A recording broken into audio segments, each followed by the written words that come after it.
Greetings and salutations. This is a little channel update, a little kind of what I've been up to and what I've been playing. So, I stopped playing Conan Exiles due to the recent purchase of or the sale of Funcom to Tencent. And I'm not really in support of supporting the CCP. We all have to kind of stand for our values, and it's one of those things where it's just something that I don't really feel comfortable with doing, and it's part of the CCP's policy. Any company that does business with them or is under their umbrella of corporations like Tencent and NetEase and a whole slew of other companies that exist within their realm, that they're mandatory to share information with them, and obviously a lot of people would be like, I don't care what information they have, but ultimately it's just another measure of forfeiting your personal rights and control. And in today's environment, it's kind of one of those things where let me turn some of this down. It gets a lot so not so not so bad. Let's see if this is a little bit better. That's a little bit better. Okay, so I've been playing Last Oasis, and I've dumped about 200 hours, 220 hours into it. And there are some mechanics in this game that are wonderful. On the same aspect as Exiles is that it is brutal in its gameplay. It is it is truly savage, but there are some underlying systems that exist that protects you from that savagery. Like, and I'll show you, give you kind of an example where they have this lobby system to where if you have your walker, if you have your equipment, you can just take it to the edge of the map right here. How they have this, you can see this is the edge. It's a five-sided. I think it's hectagonal. Um, you just take it to the edge of the map, and once you get there, you can lobby your stuff. And by lobbying your stuff, you are protected from the offline rating. And so graphics are phenomenal. You have this kind of desert nomadic style of theme they got going.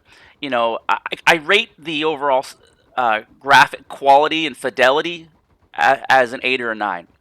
The the art style that they chose to go with, they kind of go with this like Mediterranean, Middle Eastern, nomadic art style. Driftwood, like all the structures kind of have like this driftwood appearance, and it's I get the theme. Let me digress for a second, and this is the lobby system as I approach it. It says leaving Oasis.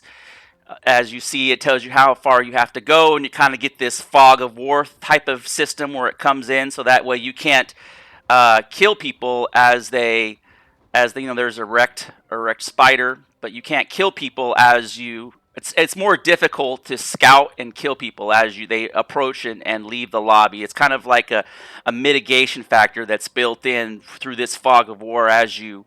And so when you're running from the enemy, it gives you a potential to kind of try to hit that fog of war. And as they enter it, it's more challenging to hunt you down um, because of it. You can potentially lose people in this. So I just hit L to go into the lobby, and they got this tile system.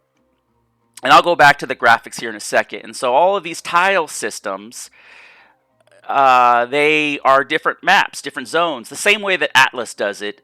Atlas has the entire world fragmented up in and it's like a grid section that very similar to that. And so each one of these tiles and these colors are owned by different clans. And so as I mouse over it, you can see you can go up here, and so one's owned by Blackout. This one's owned by Fat and Ugly, right? Bald, Fat, and Ugly. And so what's beautiful about this is all of these tiles have their own economy, similar to the way that EVE Online has its own economy. Like, so when you go into different star systems and you can trade between economies. So, like, for example, this one on the left is the economy of the tile that I'm in. This one on the right is the economy of the tile that I'm looking at. So you can do a search, right? And I'm just going to type in mods.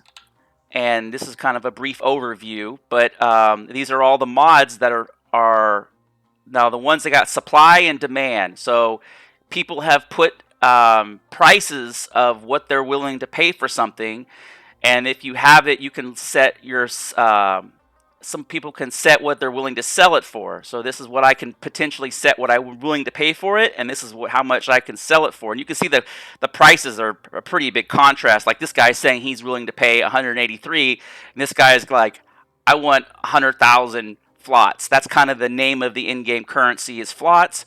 And so as you mouse through these tiles, you can click on the little trade orders, and you can see where some of these prices are dramatic in their variance. Like this guy's wanting 3,000 for the Life Force module. Let's go up here. Let's see if we can find 3,000 Life Force module. Here we go. This one doesn't have one, but I think you get the general idea. So there's a baked-in economy, and this exact same system should absolutely be in Atlas. I mean, it's kind of weird how games, all of these games are kind of on par with each other. Like Atlas, Last Oasis, Conan is a little different. I mean, there's a lot of existing content that it shares, but the economy system in Atlas in this game, the way these two games are set up are direct competitors in the PvP spectrum, trade economy, resource gathering. So the same way that Atlas is set up to where you have to go to certain tiles in order to get certain resources.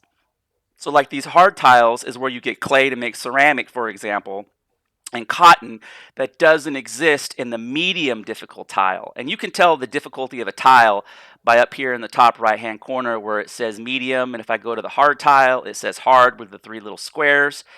And the easy tiles, those are your starter tiles that that you start the game with, and you can't go back to them when you're level 20. So back to the guild ownership aspect. The big portion of it is tax collection.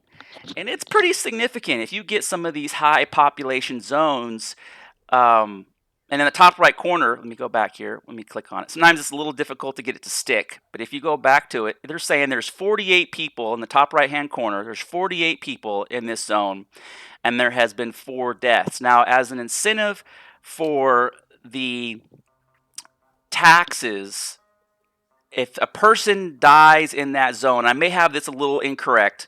I know there's a couple different variances I've heard, but if a person dies in that zone, the person, the clan that owns that zone loses taxation from that person for 12 hours. So it's beneficial for the clan to keep people alive in their zone in order to generate revenue and materials. And basically all of this stuff that you see in the trade are the type of materials that you'll generate. You'll get modules, you'll get, and so some of this is a significant amount of wealth by protecting the people in your zone. And so one of the dynamics though is same thing with exiles is the Chinese have completely overrun the zone. And you see all these like turquoise tiles, this is all Chinese.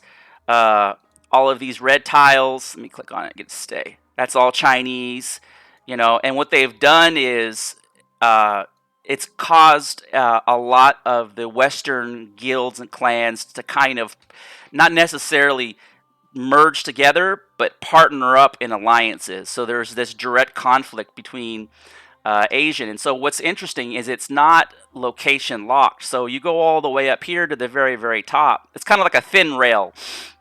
You go all the way to the top, and if I click on this stuff, if in the top corner it says Southeast Asia, and I could technically go to a Southeast server and play with Southeast. And if you look, let me zoom. It says it's going to take me. It was like, I'll show you the water thing. It's like gotta get it to where it's on one tile. So right here it says it's going to take 285 water. It's got that little water symbol, and the blue is how far I can go with the amount of water that I have on me. And so I will have to stop at another tile to refill the water. And so there are lots of mechanics that are kind of baked in to keep you from traveling all the way across the world. But if you go down here, we have some of these are North America West, and you go down farther south, it becomes North America East at a certain point, and North America East, and you get down here and you're into Latin America. So you get the full gamut of the entire globe.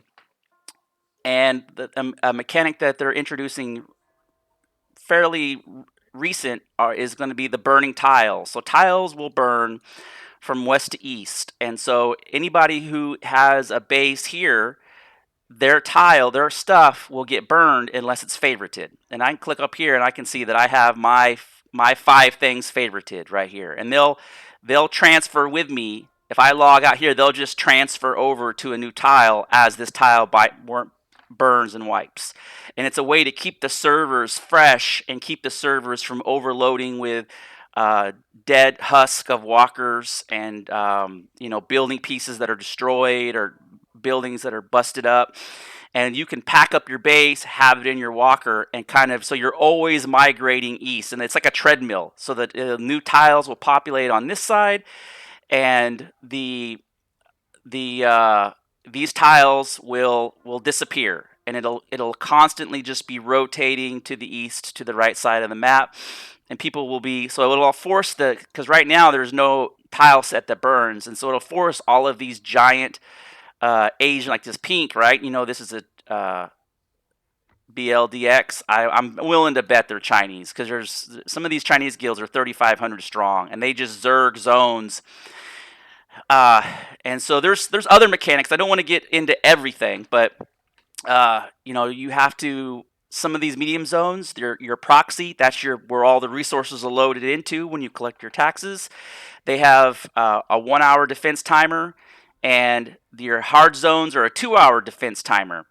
And so it kind of behooves you to match that defense timer into your time zone and not the Chinese time zone, because if they're all on during the night and you have to get up at 2 in the morning to defend your timer, you're screwed. But if you make it to where they have to get up at 3 in the morning to defeat your proxy, and it's your peak play time, it's easier for you to defend. And there's lots of strategy built into this map, taking over tiles, tax revenue, and the walker system.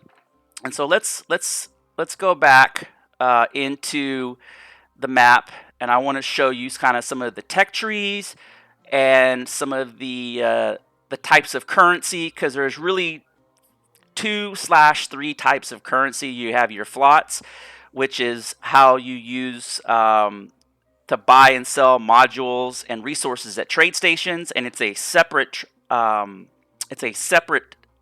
currency to the fragments/tablets. They're 2 separate currencies, but the one makes the other. So it's kind of one in the grand scale, but it becomes a little convoluted. So I want to just, as a generalization,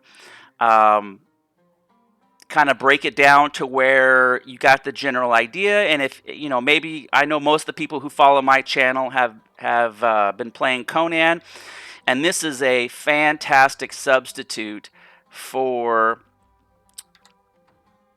Conan. This is a wonderful substitute. And so here I have fragments, and you can see that it says fragment and it's rare. And so it takes 100 fragments to turn them into a tablet.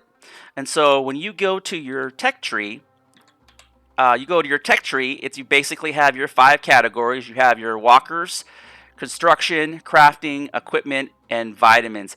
The vitamins is not as fleshed out as it should be, because really it's just a wall to unlock other stuff. So they make you spend fragments to unlock this potion. You drink the potion, and then you can craft your walker that you've already unlocked. But every time you want to craft a walker, you have to find the resources to make your vision powder, or your desert mule. And so it's kind of hokey.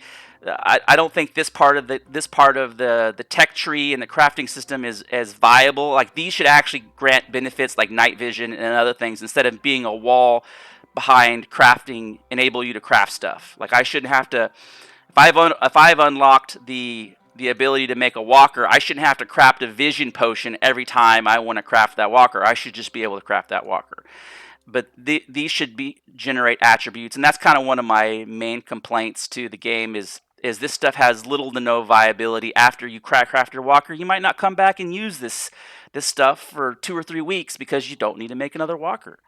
So there's a lot of attention to detail and resources put into this system, but it's not really as viable as it could be compared to the amount of time they spent developing this.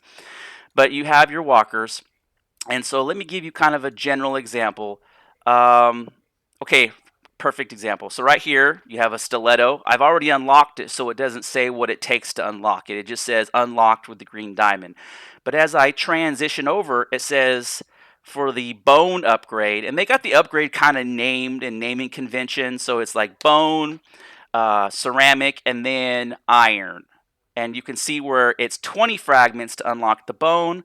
Once I get to ceramic, it's now 2 tablets. So that means that it's 200 fragments because I have to convert them in order to unlock this. I have to convert those fragments and make them into 1 tablet, but there's a catch.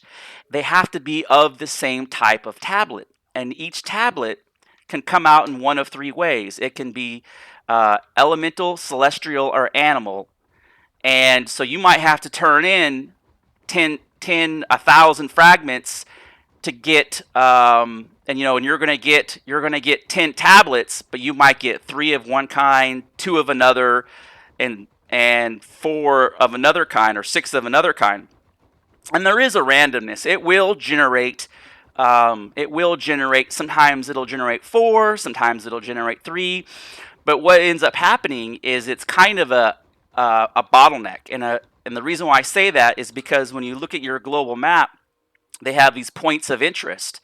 And these points of interest, like these are shipwrecks that always you can farm fragments at.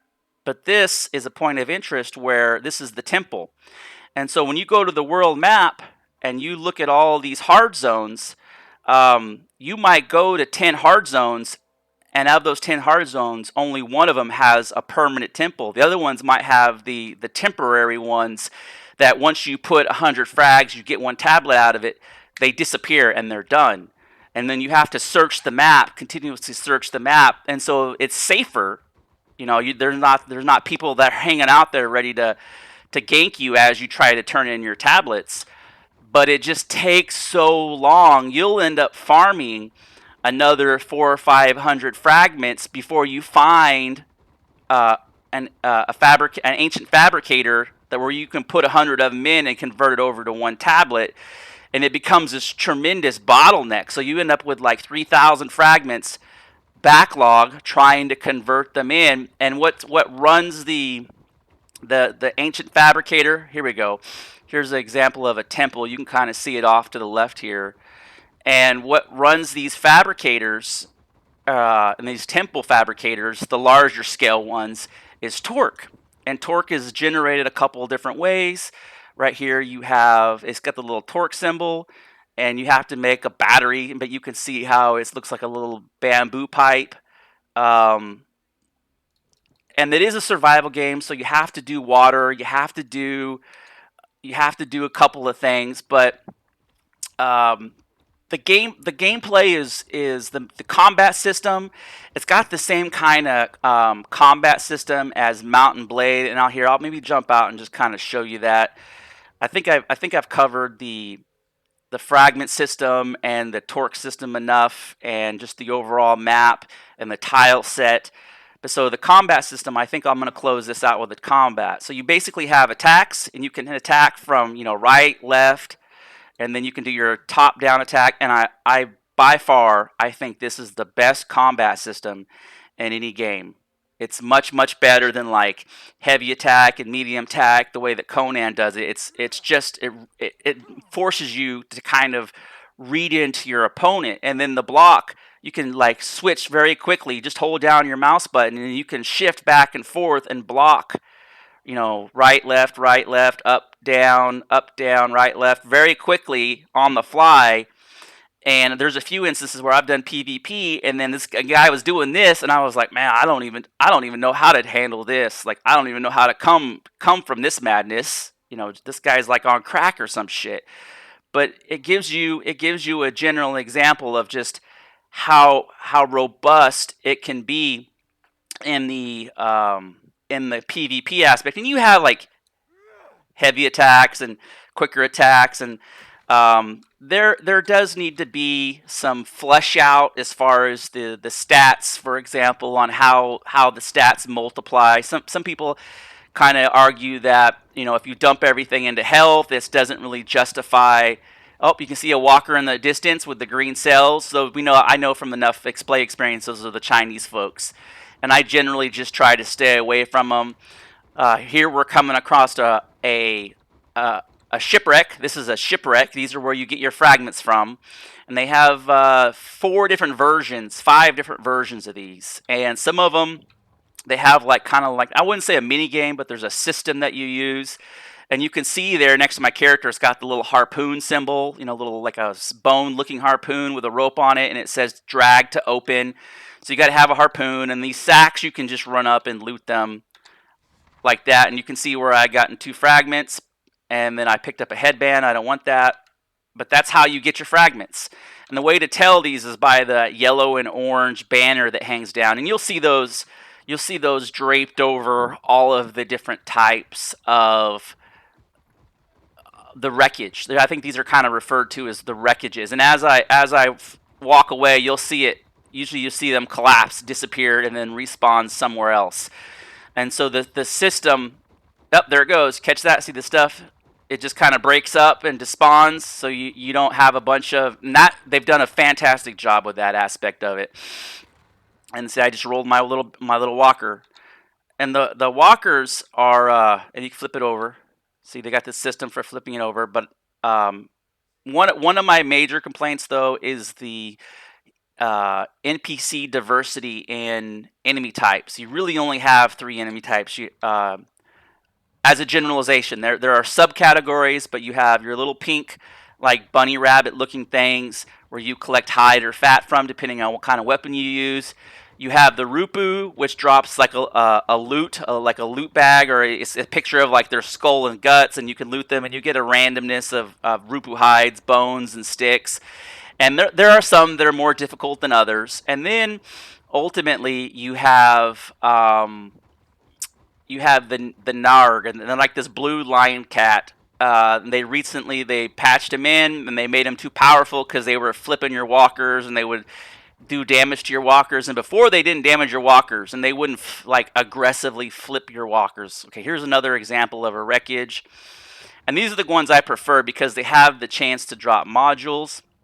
And so you just come up here, you know, and of course, just as an example, you can chop. You can see in the right corner, same system as Exiles, where you loot your items. You know, you collect resources to craft stuff.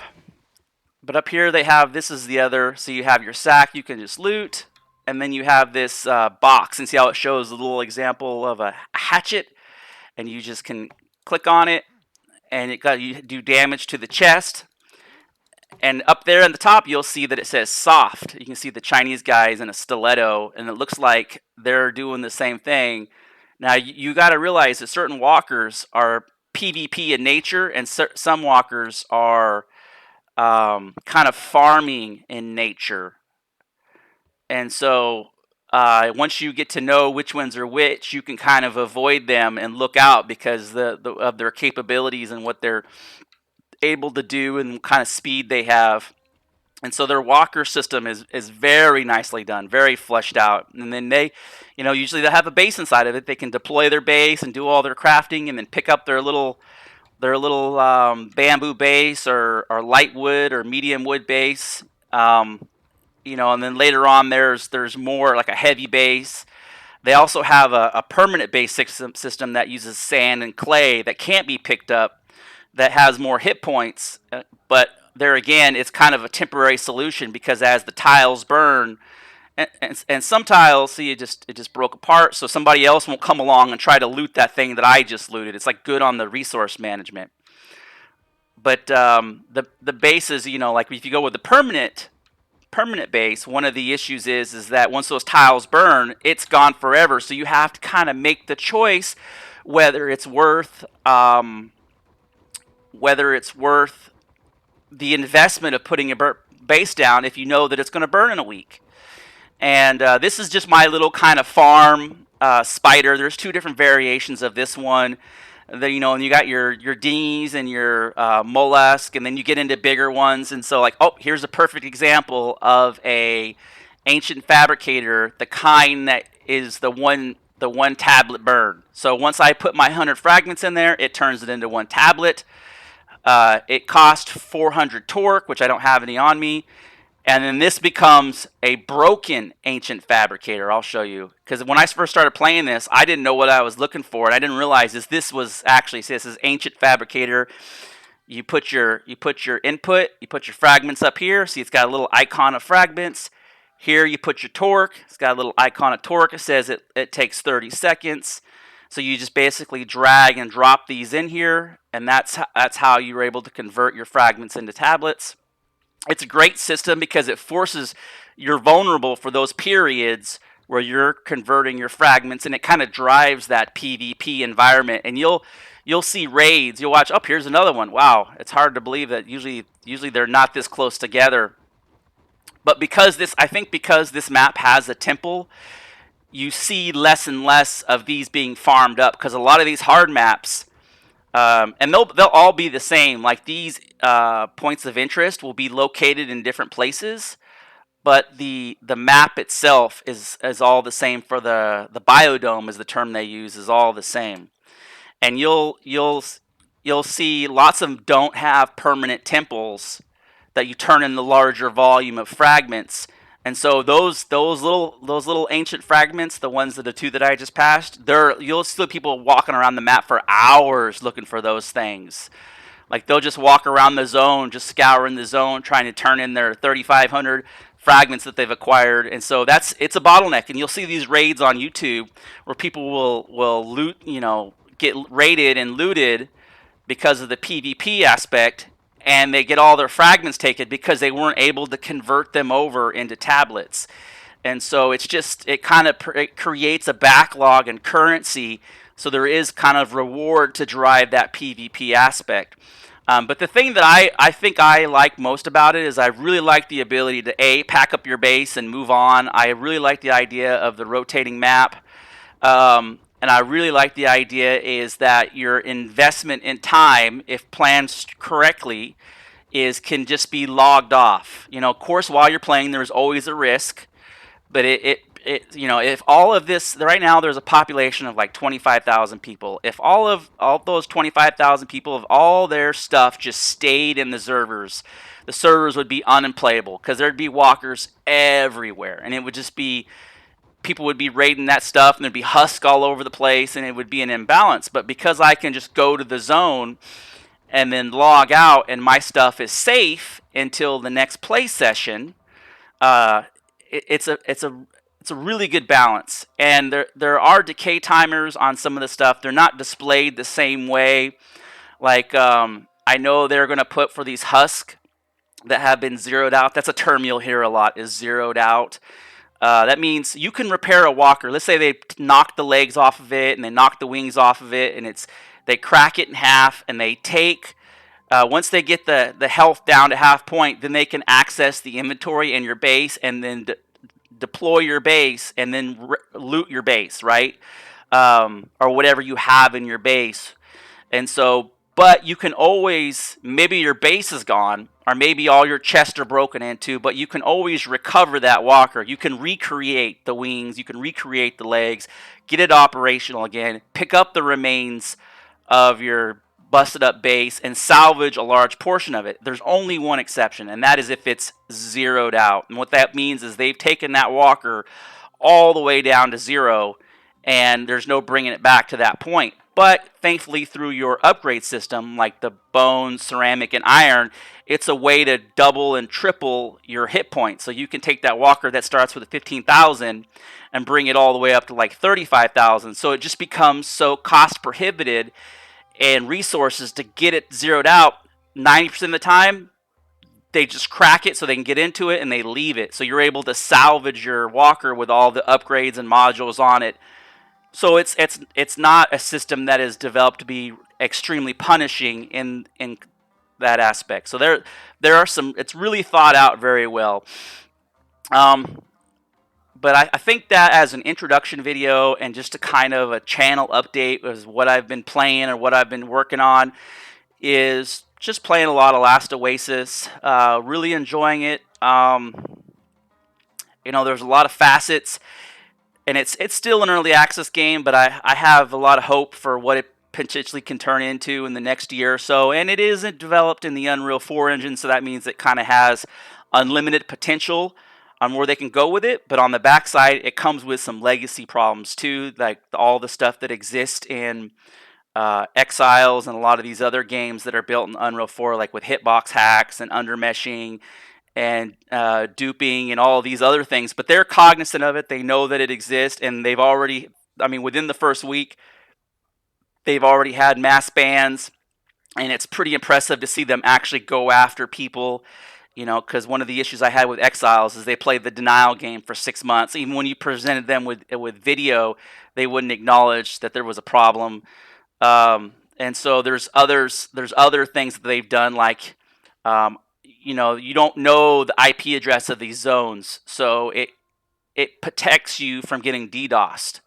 Where in other games, they have the IP addresses are known, so the issue is that the servers become DDoSed because like that 2 hours that this zone is available to be rated. Well, commonly what the Chinese will do is they'll DDoS the zone during their 2 hour vulnerability window, and so they can't lose the tile because the tile is down for the entire time in other games.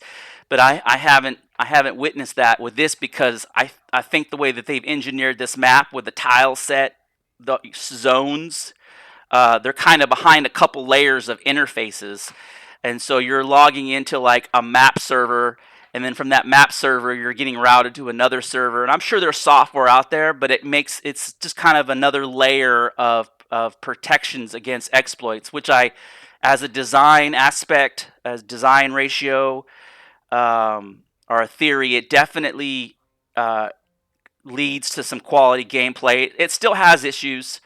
Some of the issues that have encountered is with the Zerg clans. Some of these Chinese, they have so many people. They'll Zerg a zone. You'll be looking at it, and you'll have your mouse over it, and like in the top right corner, it says that there's 19 people in this zone. And then all of a sudden, you'll be like, boom, 192 people. And you're like, oh, crap.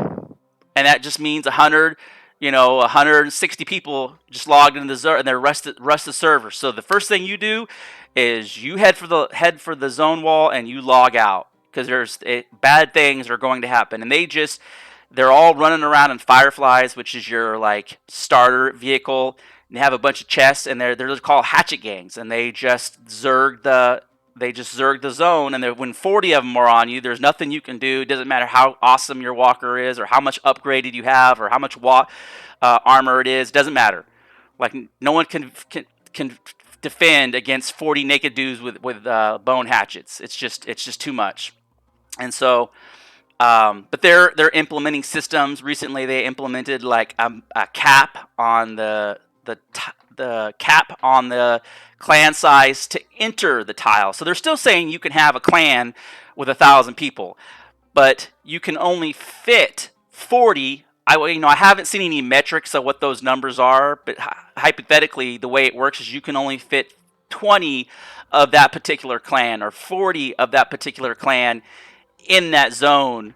And so some zones are going to allow more clan size, so that way as your large clan egresses from west to east, it'll support those larger numbers. And then some tiles will support smaller clan max egress, so that way you can only get 10 of that clan into this tile, maybe 5 of that clan into this tile.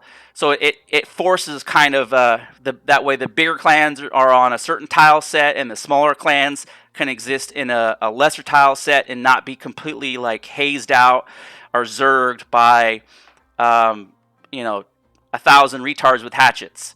So there's some creative game design, but I think I'm going to close that out here. I've kind of gave an overall overview of the game, some of the systems and mechanics, and visualizations and graphics, just to explain the overall experience. There's still a lot of work that needs to be done as far as content, but as a foundation, as a core, it's very solid. Uh, and thank you for watching. This is probably the first video that I've uploaded in 6 months. All right, bye bye.